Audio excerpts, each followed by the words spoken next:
Hey, welcome to Max Soul Mello's Architects of Soul, the podcast where we dig deep into the blueprints left behind by the legends who built the music we make today. I'm Max Soul. And I'm Mello Soul.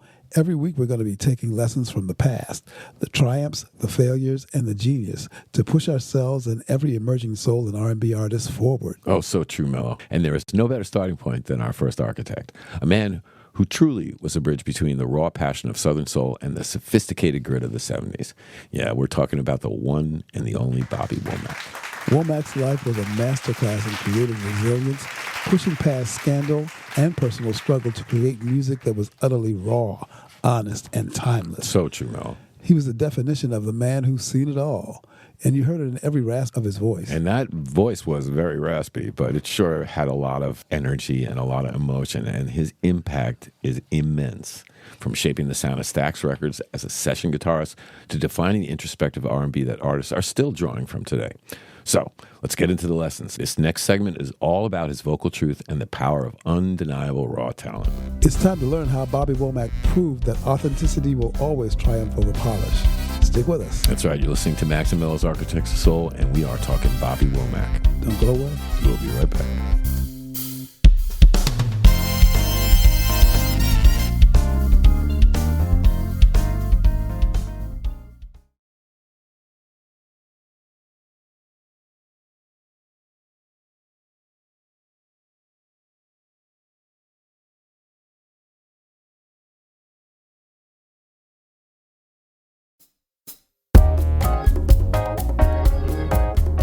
Hey, welcome back to Max Soul Mello's Architects of Soul. Mello, when you listen to Bobby Womack, you don't hear a technically perfect voice, right? You hear a sound that's been lived in, that raw, gruff delivery, and it was really raw. Well, what's the lesson there for young artists today? Well, Max, the lesson is vulnerability and truth. Today's R&B can sometimes be so auto-tuned and perfect that the emotion just gets lost. And what do we talk about all the time? Imperfect is totally the enemy of the good. Absolutely. And Bobby Womack's voice radiated pain, experience, and sincerity. Yeah, and that's something that rings true for you. Right. He reminded us that emotional truth will always resonate more deeply than technical perfection. And that really is the core of his genius. And a great story that illustrates his raw talent is the broken guitar anecdote, which I love. Which I always say all the time I love. But I actually do love these stories. This is why we tell them. So before he was an architect, he was just a terrified kid with a broken string and a really strict father. Yeah, his father, Friendly Sr., was a minister. Oh, and there's a string, right? Exactly. And he forbade him and his brothers from touching his prized guitar. But Bobby, being Bobby, played it constantly in secret. But one night he broke an E string and he was cornered. Yeah, well, so think about this now. Bobby Womack was a lefty and his dad was a righty, right? So he had to play the guitar upside down. So the E string was up top, not at the bottom.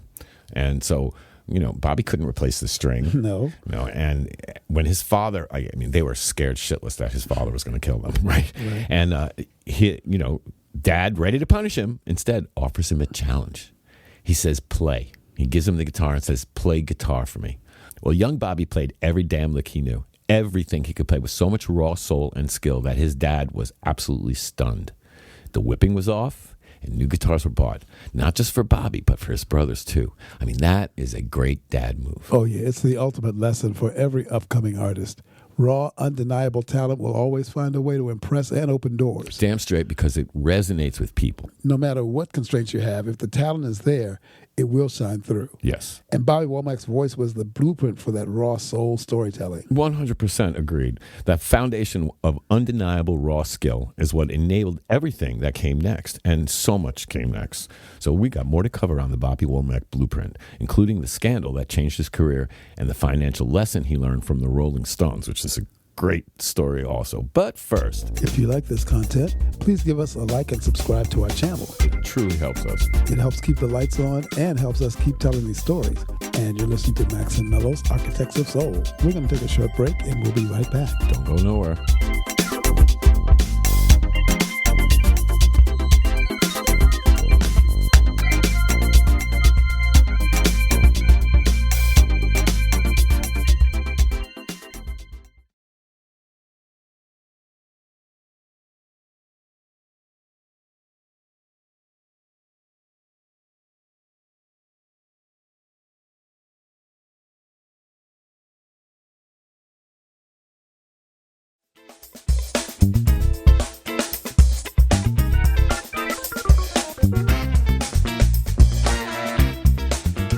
back. In the mid-'60s, Bobby Womack was Sam Cooke's protege, a member of the Valentinos riding a wave. And it was a wave. Yeah, and then came a scandal. Bobby Womack marrying Sam Cooke's widow, Barbara Campbell, just 3 months after Sam Cooke's tragic death. All right, so a little backstory on all of this.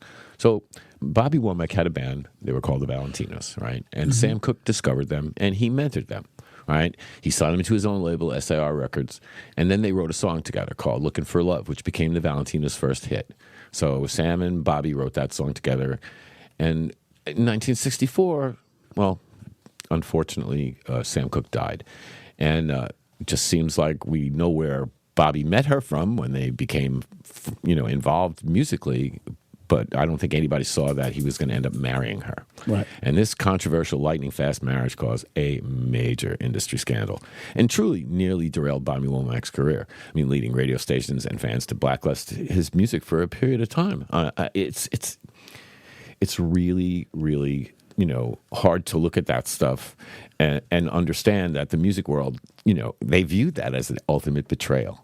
And because of that, the radio stations didn't want any part of it. And now his initial solo career was really effectively killed, and he was forced to step away from the spotlight, which, obviously wasn't, what he wanted. Yeah, but here's a profound lesson for every artist facing setbacks. Controversy can close one door, forcing a pivot to mastering a second skill that ultimately saves a career. And does that sound familiar? Yeah, exactly. Womack was forced to become an architect behind the scenes. He focused intensely on songwriting and session work, and he became a crucial, though sometimes uncredited, session guitarist at Stax Records, playing on and co-writing hits for our man Wilson Pickett, naturally, like I'm in Love. Now, here's the thing, and we didn't get a chance to talk about this last segment. Because he played the guitar upside down, it made his style different because it sounded differently. And so that particular funky style became a big sound for him. And it really played a pivotal role on artists using him for these songs because he played like that. Well, that's the power of the side hustle. Bobby Womack survived the blacklist because he was simultaneously a master guitarist, songwriter, and arranger. Exactly. For modern soul artists, this is the importance of multi-skill mastery. Production, engineering, arrangement, and songwriting beyond just singing. My hero, right? That's my hero. Right. I wish I could sing, but everything else I'm with, right? But his contributions weren't just in Southern soul either, because he played a pivotal role on Sly and the Family Stone's seminal album, There's a Riot Going On, helping define a darker, heavier sound of early 70s funk. And that, of course, is the guitar playing and the way he played because it was upside down. Right, and he wasn't just surviving, he was building. He was demonstrating that creative adaptation and mastering your craft on multiple fronts is key to longevity. Amen, baby. The scandal tried to erase him, but his skills made him indispensable. You better believe it. The mastery of that craft paid off in ways he never expected. Oh, let's talk about the royalty check that changed his life and the guitar style that changed the sound of soul when we come back. You got it. Don't go anywhere. Yeah, you're listening to Max Soul Mello's Architects of Soul, and we'll be right back.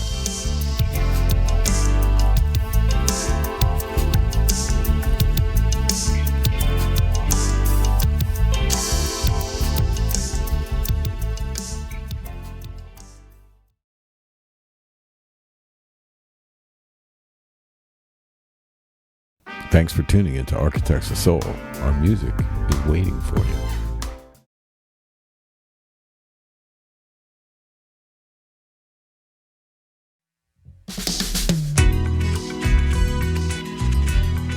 Hey, welcome back to Architects of Soul. So let's talk about the business of music, a lesson Bobby Womack learned the hard way. So his group, the Valentinos, as we talked about before, recorded a song called It's All Over Now. And a young band from England called the Rolling Stones. Ever heard of them? Imagine that? Yeah, they heard it and they covered it. And of course, Bobby Womack was furious. Oh my God, he was absolutely out of his mind about it. Yeah, he hated the idea of a rock band covering their gospel-based R&B tune, and he felt it was a sellout. Like, how dare they? But thank God for his brother, because his brother said to him, hey, wait, cash the first royalty check before you talk. And when Bobby Womack saw the amount, which was substantially more than he'd ever earned in his entire life, right.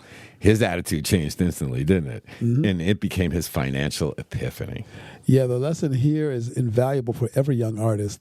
The business side of music, particularly songwriting and publishing and owning your masters. Hello. That can be the true foundation of an artist's longevity and wealth. You can't imagine what that can do for you. Exactly, because talent gets you in the door, but ownership keeps you there. I would like to point out that Bob Lind, who co-wrote Elusive Butterfly in 1969 for Glenn Campbell, when I lived in L.A. in the 80s, was still living off those royalty checks. Okay. And if he's still alive, his estate is he's still making money off that. Every time that song gets played, he makes money. So that's an invaluable lesson. So if we loop back to the upside down guitar story, this will relate to his signature sound and the power of that unique perspective. Because he learned in secret and he was left-handed, he simply played his father's right-handed guitar upside down, never restringing it. No, because he thought he'd get it beaten. But it's funny, because that seemingly awkward constraint, that upside-down position, is what gave him that aggressive, sharp, and unique rhythmic sound. Remember, I said he couldn't change the strings, so he played it with the high E up top instead of bottom. And it became immediately recognizable on classic soul and funk records. I mean, look at it. The immediate lesson of all of this is how he changed Wilson's sound, right? He was instrumental in shaping that sound, particularly during the sessions at Stax and Fame Studios. He co-wrote and played guitar on I'm in Love, which was a huge hit, right? Then Midnight Mover, another collaboration with Pickett that was phenomenal, and it defined another powerful, gritty Southern soul sound. He made big inroads. And then, of course, the Sly and the Family Stone stuff, which was a giant funk crossover. And he played a pivotal role on that 71 record of There's a Riot Going On, which we talked about before, too. His contributions, especially those funky, muted guitar lines, helped solidify the darker, heavier, and more politically charged sound that really defined funk music in the early 70s, showcasing his ability to seamlessly cross genres. I mean, he proved that embracing your unique sound and sticking to it, and he stuck to it, is the only way to truly last in this business. Well, we're going to break down his 80s comeback and the ultimate lesson in longevity right after we take this break.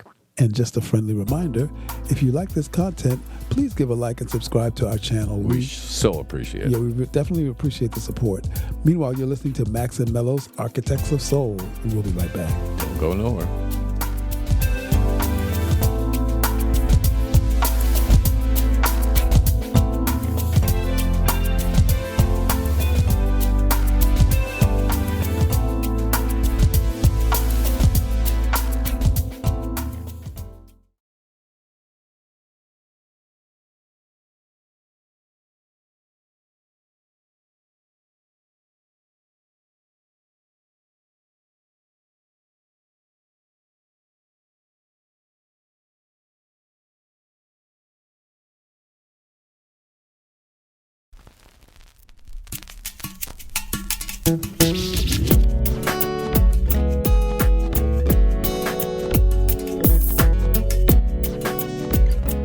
Welcome back to Max and Mello's Architects of Soul, and we're talking Bobby Womack. Yeah. So by the late 70s, Bobby Womack's career had faded, partly due to personal struggles.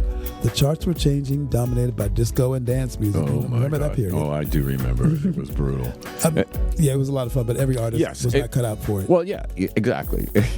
Four on the floor. How much can you go to? Four beats on the floor. Ended up sort of blending out and whitewashing a lot of really, really good artists from all genres. Well, that's what happened. Having to do disco, even if that wasn't naturally what they would. People wanted to dance. People always wanted to dance. Every artist didn't need to do a disco, right? It was kind of, it got overdone. That's one of the reasons why disco just sucked.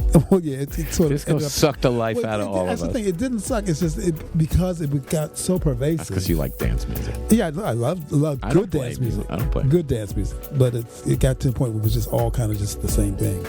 Well, but the industry, they wanted him to pivot, right, to get sleek and follow the trends. But Bobby Womack wasn't having that. And in 1981, he did come back with an album called The Poet, and it had a signature song called If You Think You're Lonely Now. And it was a massive hit, precisely because it was an old school soul record. Which defeats what you just said before. No, it was perfect because it was an old school soul record. He wasn't a disco artist. That's what I'm saying. He maintained who he was. Exactly. He was not giving that shit up for nobody. And it was raw and it was honest and it didn't compromise to the trends of the time.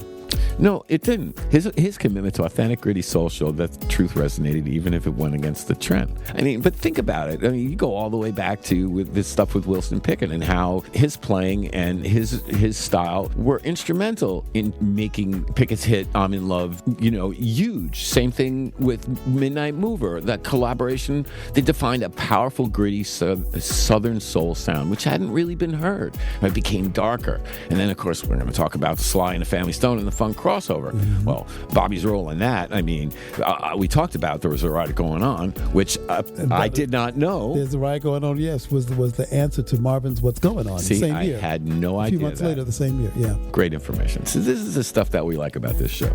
We learn shit we didn't even know. But look, Bobby's contributions, especially his funky muted guitar lines, they helped solidify the darker, heavier, and more politically charged sound. And that's what was defining funk in the early 70s. And it showcased his ability to seamlessly cross genres. I mean, the legacy of Bobby Womack, man, his story is a roadmap for every young artist navigating the industry today. He was more than a singer. He was a master guitar player, a prolific songwriter, and a man whose life struggles poured directly into his unforgettable raw sound. And that is a tale of absolute bravery. Yeah, it's the lesson of creative adaptation without compromising your core sound. Not one bit. You have to evolve like he did from Southern soul to funk-tinged R&B, but you must keep the heartbeat of your truth intact. That's true. So he wrote a song in 1971 for Janis Joplin called Trust Me, which she did record before she died, and it was on the record Pearl, which is a beautiful record, and it was a marvelous song. Yeah. I mean, later on in 1972, he wrote a ballad called A Woman's Gotta Have It, which became huge. I remember A Woman's Gotta Have It. Right, and he wrote that in a blink of an eye after feeling deeply inspired, cementing his reputation as a prolific and intuitive songwriter, and that's the gift. My favorite Bobby Womack song from that period was Harry Hippie. I don't know if you remember that. Oh, no, I don't. But I do know the song you're talking about. Yeah. Wow. Bobby Womack proved that embracing your unique sound and sticking to it is the only way to truly last in this business. We talk about this. You think about the artists today who are succeeding by leaning into that raw sound. Well, they're the ones who took the Bobby Womack blueprint to heart, and they're prioritizing that deeply authentic vocal delivery and songwriting that really speaks to real life. Well, Bobby Womack's entire career, full of genius and tumult. Oh, so much tumult. So much tumult. teaches us that staying true to your core sound will eventually pay off, especially when the industry has become too slick or homogeneous. It will set you free. That's true. And he did come back in the 80s, right? And he did a duet with Patti LaBelle. Love Has Finally Come at Last. It was on the heels of If Only You Knew, which was her big sort of crossover moment. Yeah. And again, it shows that he just kept staying true to who he was. Mm-hmm. So, in closing, Mello, what's the one key takeaway from the Bobby Womack blueprint that every emerging artist needs to carry with them today? Well, it's the importance of mastering your craft on multiple levels. Bobby Womack survived the scandal and had the longevity he did because he was a master guitarist and a master songwriter and a legendary vocalist. Hell yeah. So be multi-skilled and be indispensable. Be indispensable. That's right. Needed. We're all needed, really. And don't ever forget the business, right? Bobby learned that the financial security of his entire family came down to one thing: owning his publishing. Hello. Mm-hmm. That's what we do. Talent is the hook, but ownership is the safety net. Yeah, that's the blueprint. The lessons of the past are not just history. They're tools that we can use to build the future of soul music. It is so true. And that's why every segment 5, every week, we will say the same thing to you. We say it because we believe it. We say it because we know it's true. And we want you to protect yourself like we protect ourselves. Exactly. Keep that soul fire burning. Protect your sound. Nurture your creativity. Own your voice. And remember the lessons from the giants who came before. And yes, protect your masters and seek out wise mentors who can guide you on your journey. And until next we meet, peace and soul, y'all.